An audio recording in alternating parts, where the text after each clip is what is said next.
listening to the Oak Tree Project podcast, a safe place for women to discuss and speak out against sexual assault, harassment, and rape. We tackle some of society's toughest topics and challenge the status quo for you.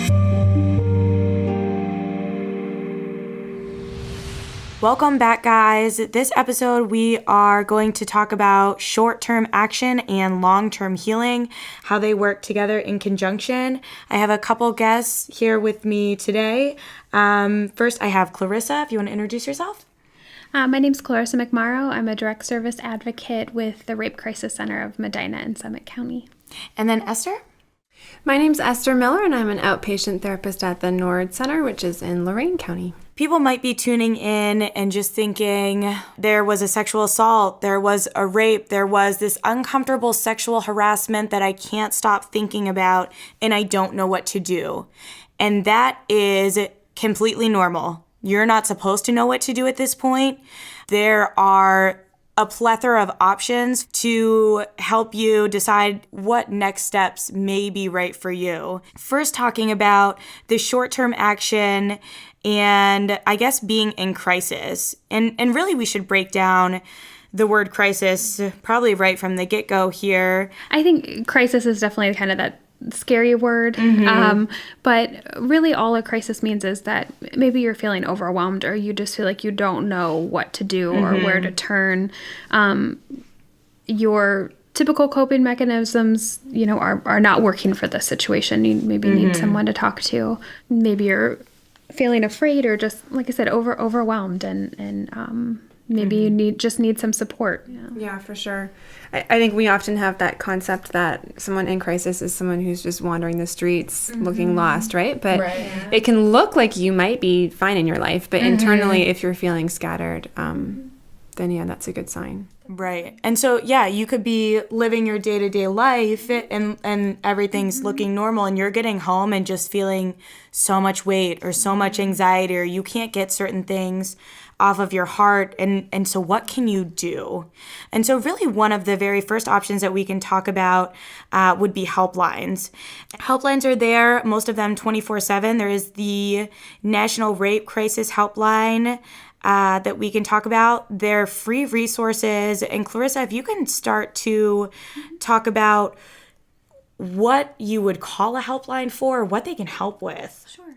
I can say, first of all, I know the idea of calling a helpline can be really scary to know, like, okay, what is it? What am I going to get on the other line? And I can say that, helplines, we are trained individuals who are just there to help and listen. Again, crisis is something that's relative. So what may be a crisis for me may not be for Lauren and vice versa. Please feel free to call and just reach out. Because a lot of times, sometimes that's where it starts, is processing what would I want to do or what would I feel comfortable, or I just have these feelings that are going on and I'm not really sure where to go with that. And so helplines can be great for just that. They can also connect you with so many other resources. And one of the really important ones, Clarissa, you're a victim or a survivor advocate. And can you speak to what that means and what you can do? Sure. So as an advocate, again, I'm, trained to respond to survivors of whether it be sexual assault, rape, sexual harassment, and are really kind of here to help be a guide through the system and talk about the different options. So, and there are so many, maybe it just happened and you want to know, am I medically okay? Where do I go? Do I have to go to a hospital? So advocates can kind of like break that down, talk with you about, sexual violence in general.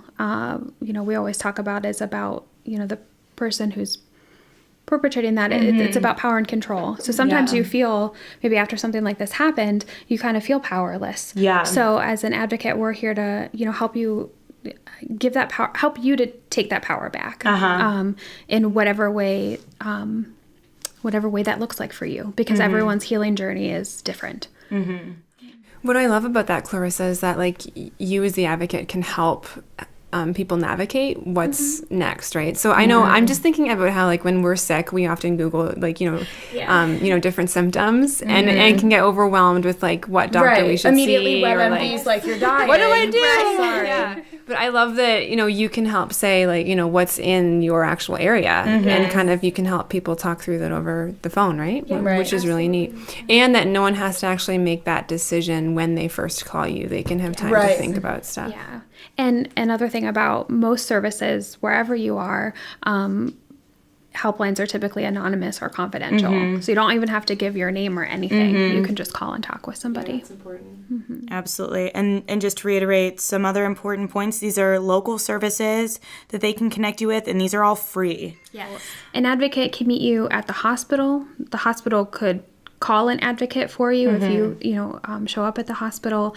Advocates can go with you to a police station, to the courts, if you have to meet with, maybe you're in school, if you have to meet with, school administrators, advocates can go with you for that. Point. So they can just be there with you through all those systems that maybe this is affecting and help be that kind of guide or education. As you choose that journey and where this will, where you'll take this. Yeah. And what's right for you there. So transitioning into how crisis or that immediate response is different from long-term therapy, and when long-term therapy is appropriate, maybe. Well, maybe I think that just came up for me right now is the word long-term therapy. Because I think we can hear that and think, does that mean I'm going to be in therapy for like 10 years, right? I think that can also, therapy can be, I like to say that it can help you through a certain season of life. Okay, so that, whether that be 8 weeks to a year to maybe 2 years, right? But it just really depends on sort of how long you need it for. Yeah. Therapy shouldn't be something that you're in forever, right? But really to help you through a certain season. Yeah. Well, maybe even working off my previous analogy about like a primary care doctor versus a specialist, right? I kind of like to think as an advocate as like that, primary gateway. And then a therapist can help you with how to deal with some of the symptoms that you're experiencing based on what you went through. So things like if you're noticing that you're having trouble sleeping, you're feeling depressed, you're just finding that you don't want to be out in public, or you're feeling unsafe, and it's starting to impact your everyday life, that's a time where therapy might be helpful for you.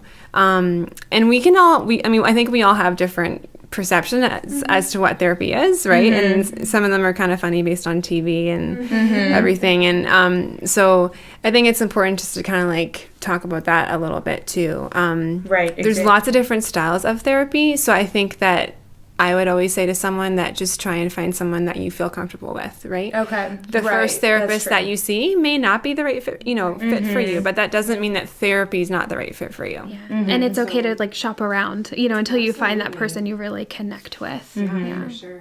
For sure.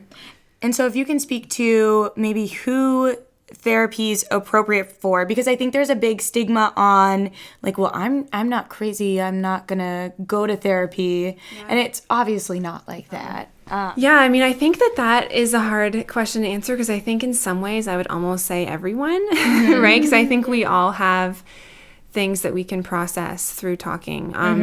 Therapy uses a lot of different techniques based on what your therapist is trained in, but at the very core of it, it's basically talking about what you're experiencing, learning how to know what's happening with your body, right? Just like how the brain and the body's connected, and maybe why I feel a certain way when I'm out in like a certain place. Just kind of learning that about ourselves. And after we learn that, then we can learn how to deal with it, which is where therapy comes in, just in even teaching ways to cope with everyday life when you've gone through something really traumatic.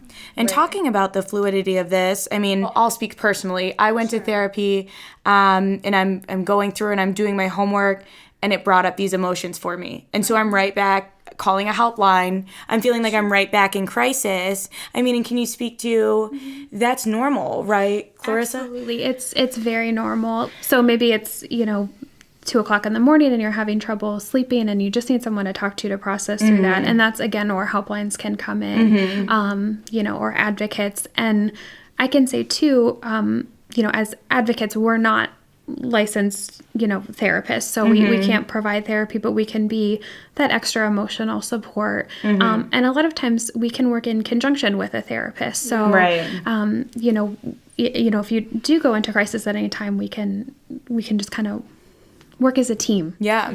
And same with the helpline on that. You can be calling the helpline for a while and it starts to seem like, okay, we've processed your immediate emotions. Yes. And so maybe this is a time to start thinking about therapy. Right. It seems like you're ready to take this on now. Yeah. We've been talking daily. And so that might be something where they can help guide you into when you might be ready for long-term therapy. Definitely. And so, of course, between all of these options, you'll be processing a lot of things yourself as well. And so in the next episode, we're hoping to speak about some of the things that you can do for yourself and how you can work through and process feelings as these come up. So everybody, thanks so much for listening. Please tune in again soon. Remember to visit theoaktreeproject.com. Here you can submit your own story and listen to more podcasts like this. So make sure to check back. Thank you too. Thanks.